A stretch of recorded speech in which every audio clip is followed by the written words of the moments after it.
الحمد للہ کفا والسلام علی عبادہ الذین اصطفى اما بعد قال اللہ تبارک وتعالی اعوذ باللہ من الشیطان الرجیم بسم اللہ الرحمن الرحیم ما عندکم ینفد وما عند اللہ باق صدق اللہ العظیم۔ یہ قرآن مقدس کی آیت کا حصہ ہے جس میں اللہ تبارک و تعالی فرما رہے ہیں کہ ما عندکم ینفد، جو کچھ تمہارے پاس ہے وہ فنا ختم ہو جائے گا۔ ما عندکم ینفد، جو کچھ تمہارے پاس ہے وہ ختم ہو جائے گا۔ ہمارے پاس کیا کیا ہے؟ جو بھی کچھ ہے ختم ہو جائے گا، جس میں ہماری سب سے اہم چیز اور ہمارا سب سے اہم سرمایہ وہ ہماری زندگی ہے۔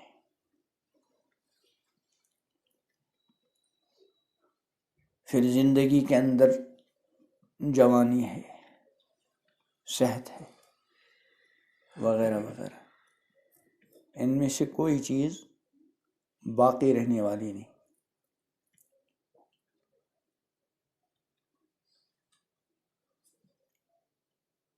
کتنے مہینے ہو گئے مائی جس نہیں ہوئی؟ تقریباً 6 مہینے۔ میری زندگی میں سے 6 مہینے گھٹ گئے، آپ کی زندگیوں میں سے بھی 6 مہینے گھٹ گئے۔ اس 6 مہینے کی زندگی میں کیا بات ہے؟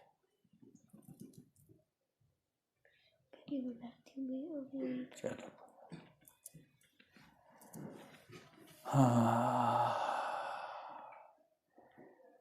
یہ میری 6 مہینے کی زندگی گئی، اس کے بدلے میں نے کیا پایا؟ مجھے بھی سوچنا چاہیے۔ اور آپ میں سے ہر ایک نے زندگی کی 6 مہینے کھوئے، اس کے بدلے میں کیا پایا؟ اور یہ تو 6 مہینے کی زندگیاں ہیں۔ آپ میں سے کسی کی زندگی کے 30 سال، 40 سال، 45 سال، 50 سال، اور میری زندگی کی تو اور زیادہ سال گزر گئے۔ اللہ میرے حال پر رحم کرے، میری زندگی کو اللہ معاف کر دے۔ کل ایک حدیث پڑھائی، اللہ تعالیٰ میدان محشر میں فرمائیں گے این ابناء الستین۔ اس کا مطلب کیا ہے کہ 60 سال والے کہاں ہیں؟ جن کو دنیا میں 60 سال کی زندگی مل گئی، وہ کہاں ہیں؟ مطلب کیا ہے کہ ان کو بہت زندگی مل گئی۔ اس کے بعد امام الانبیاء حضرت محمد عربی صلی اللہ علیہ وسلم فرمایا، یہی وہ زندگی ہے جس کے بارے میں اللہ فرماتے ہیں اولم نعمرکم ما یتذکر فیہ من تذکر وجاءکم النذیر۔ کیا ہم نے تم کو اتنی زندگی نہیں دی؟ اولم نعمرکم ما یتذکر فیہ من تذکر، کہ اس زندگی میں جو نصیحت حاصل کرنا چاہتا وہ نصیحت حاصل کر سکتا تھا، سدھر سکتا تھا، اپنی مجرمانہ حرکات، اپنے مجرمانہ افعال سے باز آ سکتا تھا۔ آخر کب وہ وقت آئے گا؟ جسے امام الانبیاء حضرت محمد عربی صلی اللہ علیہ وسلم نے ایک حدیث میں ارشاد فرمایا هل ينتظر أحدكم إلا غنى مطغيا أو فقرا منسيا أو مرضا مفسدا أو حرما مفندا أو موتا مجهزا أو الدجال والدجال شر غائب ينتظر أو الساعة والساعة أدهى وأمر۔ اس حدیث کا خلاصہ کیا ہے؟ کیا اب بھی باز نہیں آ رہے ہو؟ اب بھی اپنی آخرت بنانے کی فکر نہیں کر رہے ہو؟ آخر کس چیز کا انتظار ہے؟ کون سے موقع کی تلاش میں ہو؟ کس چیز کا انتظار کریں؟ کیا ایسی مالداری کا جو سرکش بنا دے؟ بعض مرتبہ انسان کے پاس جب مال دولت کی فراوانی ہو جاتی ہے تو پھر بعض مرتبہ سرکشی کرنے لگتا ہے، تو فرمایا حل ینتظر احدکم الا غنى مطغیا، ایسی سرکشی مالداری کا جو سرکش بنا دے۔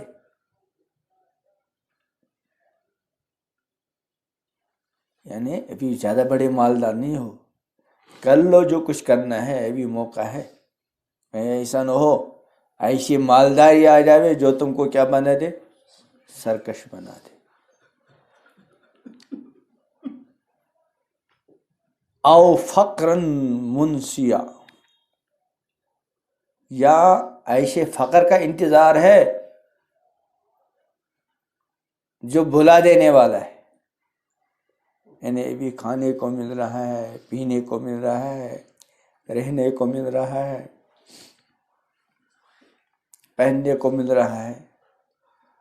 اگر اب اللہ کی بندگی نہیں کرو گے، اپنی آخرت نہیں بناؤ گے، تو کیا پھر اس فقر کا انتظار کرو گے؟ کر رہے ہو جو یہ ساری چیزیں بلا دے گا۔ خدا نخواستہ جب فقر آ جاتا ہے تو بعض مرتبہ انسان اس میں ایسا محو ہو جاتا ہے اپنی روزی روٹی اور دوسرے ضروریات کے حاصل کرنے میں، وہ اس کو فکر ہی نہیں رہتا، پھر آخرت کی فرصت ہی نہیں رہتی، بھول جاتا ہے سب کچھ۔ او مرضا مفسدہ، اللہ کے بندو ابھی صحت مند ہو، تندرست ہو، اگر اب نہیں کرو گے تو پھر کس چیز کا انتظار ہے؟ کیا ایسی بیماری کا جو جسم کے نظام کو درہم برہم کر دے، کسی کام کے ہی نہ رہو؟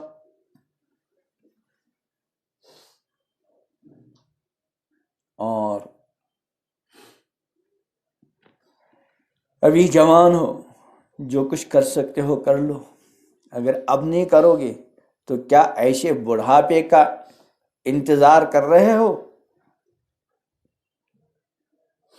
جو انسان کو بعض مرتبہ حواس باختہ بنا دیتا ہے، مدہوش بنا دیتا ہے، اس کو پتہ ہی نہیں ہوتا۔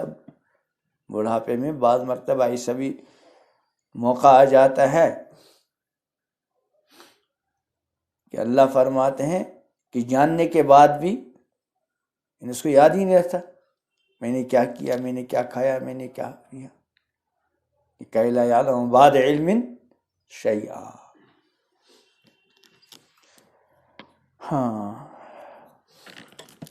پھر فرمایا زندگی میں جو کچھ کر رہے ہو، کر سکتے ہو کر لو، اگر اب نہیں کرو گے تو پھر کس چیز کا انتظار ہے؟ ایسی موت کا جو بالکل معاملہ ہی ختم کر دے۔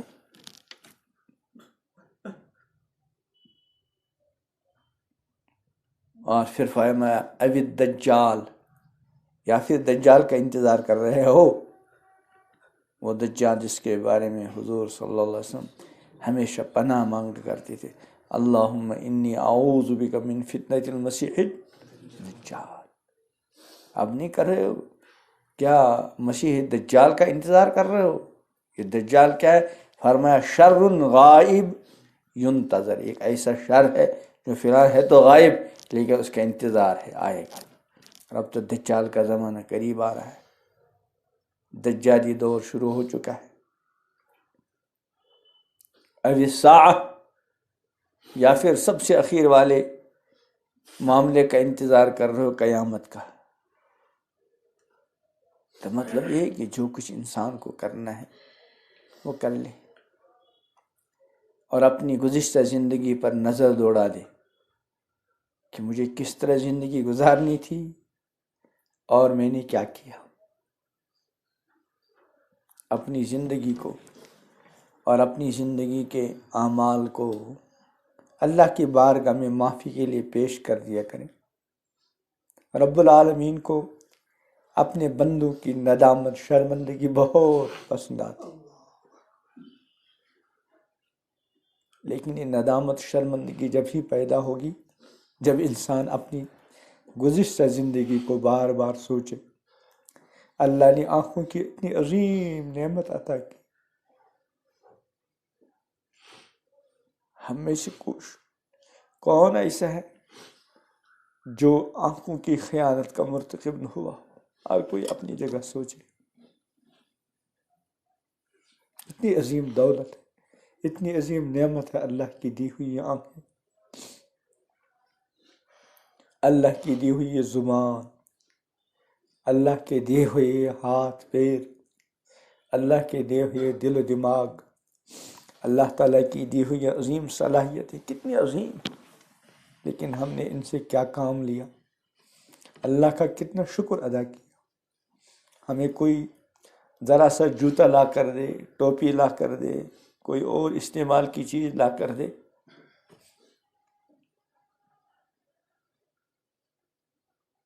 پھر اس کے سامنے ہم اس کی بڑی، اس کے غیر موجودگی میں چاہے کچھ بھی کرتے ہیں، اس کے سامنے اس کو بہت اس کے ساتھ استعمال کریں کہ یہ دیکھ رہا ہے، اسی نے یہ چیز دی ہے، چند روپے کی چیز۔ اللہ نے ایسی آنکھیں دی جن کی کوئی قیمت ہی نہیں،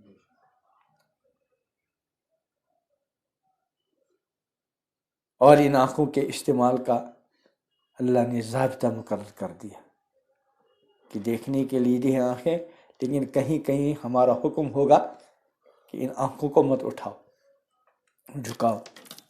ان جھکانے کے موقع پر ہم میں سے کس نے کہاں کہاں آنکھ جھکائی، کہاں کہاں اٹھائی؟ ہر انسان اپنی جگہ سوچے۔ بہرحال قرآن پاک کی آیت ہے، ما عندکم ینفد، جو کچھ تمہارے پاس ہے وہ ختم ہو جائے گا، حتیٰ کہ آنکھوں کی بینائی، یہ بھی موت کے ساتھ اور کبھی اس سے پہلے، زبان کی گویائی، کانوں کے سننے کی صلاحیت، ہاتھوں پیروں کی نقل و حرکت، یہ صحت، یہ جوانی، ما عندکم، جو کچھ تمہارے پاس ہے وہ ختم ہو جائے گا، وما عند اللہ باق، اور جو کچھ اللہ کے یہاں ہے وہ کیا ہے؟ باقی۔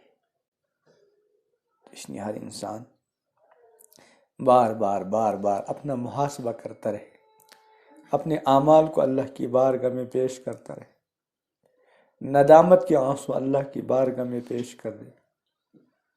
اللہ بہت مہربان فرماتے ہیں، ما یفعل اللہ بعذابکم ان شکرتم وآمنتم، اے میرے بندو، اللہ تمہیں عذاب دے کر کیا کرے گا؟ ما یفعل اللہ بعذابکم ان شکرتم وآمنتم، اگر تم شکر کرو اور اللہ پر کیا لاؤ؟ ایمان لاؤ۔ تو ندامت کے ساتھ، شرمندگی کے ساتھ اپنی زندگی، اپنی خامیوں، اپنی کوتاہیوں کو اللہ کی بارگاہ میں پیش کرے، اللہ سے معافی چاہیے، بہت مہربان، بہت مہربان، خود ہی فرما رکھا ہے ہم جیسے مجرموں، سیاکاروں کے لیے، قل یا عبادی الذین اسرفوا علی انفسہم، کہہ دیجئے میرے ان بندوں سے جنہوں نے میری نافرمانی کر کے اپنی جانوں کو ظلم کیا ہے، کیا کہنا ہے ان کو؟ لا تقنطوا من رحمت اللہ، کہ اللہ کی رحمت سے مایوس مت ہو جاؤ، ان اللہ یغفر الذنوب جميعا، اللہ سارے گناہوں کو معاف کر دے، اللہ میرے گناہوں کو بھی معاف کر دے، میرے گناہوں کو بھی اللہ معاف کر دے، آپ حضرات کے گناہوں کو بھی معاف کر دے، ہم سب کے گھر والوں کے گناہوں کو بھی معاف کر دے۔ ان اللہ یغفر الذنوب جميعا، اللہ سارے گناہ معاف کر دے گا۔ انہ هو الغفور الرحیم، بہت مغفرت فرمانے والا، بہت رحم فرمانے والا ہے۔ پھر آگے فرماتے ہیں وَأَنِيبُوا إِلَىٰ رَبِّكُمْ، واپس آ جاؤ۔ کہاں اللہ کی نافرمانیاں کر کر کے دور ہوتے جا رہے ہو؟ انیبو، لوٹ آؤ، واپس آؤ۔ اِلَىٰ رَبِّكُمْ، اپنے رب کی طرف، اپنی پرورش کرنے والے کی طرف واپس آ جاؤ۔ وَأَسْلِمُوا لَهُ، اور اس کی اطاعت، اس کی فرما برداری کرو۔ من قبل، اس سے پہلے، ان یاتکم العذاب، جلدی کرو واپس آنے میں، کہاں جا رہے ہو؟ ایسا نہ ہو کہ عذاب آ جائے وانتم لا تشعرون، تمہیں اس کا احساس بھی نہ ہو۔ کہاں نفس کے پیچھے پیچھے چل رہے ہو؟ کہاں نفس و شیطان کی اتباع کر رہے ہو؟ واتبعوا احسن ما انزل الیکم من ربکم من قبل ان یاتکم العذاب بغتۃ ثم لا تنصرون، ایک جگہ پہلی آیت میں تمہاری مدد نہیں کی جائے۔ اس لیے ہر ایک کو چاہیے کہ اپنے گناہوں کے بارے میں بار بار سوچے، اپنی زندگی جو گزر گئی اس کے بارے میں بار بار سوچے، نادم ہو کر اللہ کی بارگاہ میں ندامت کے آنسو بہا دے۔ اب دیکھو رات لمبی ہونے لگی ہے، شام کی طرف سے بھی، مغرب کی طرف سے بھی کافی اضافہ ہو گیا ہے، صبح کی طرف سے بھی، اور ابھی بہت کئی مہینوں تک رات بڑھتی جائے گی۔ عشاء کے بعد آدمی کھانا کھا لے، اپنا فوراً سونے کی فکر کر لے، صبح ایک آدھ گھنٹہ پہلے اٹھ جاوے۔ جب اللہ تعالیٰ آسمانی دنیا پر اپنی شان کے مطابق جلوہ افروز ہوتے ہیں اور ندا ہوتی ہے، پہلی ندا حل من مستغفرین، ہے کوئی گناہوں کی معافی چاہنے والا، میں اس کو معاف کر دوں۔ ظاہر بات ہے ہم سب کے سب گناہ گار ہیں اور اللہ سے گناہ کی معافی چاہتے ہیں۔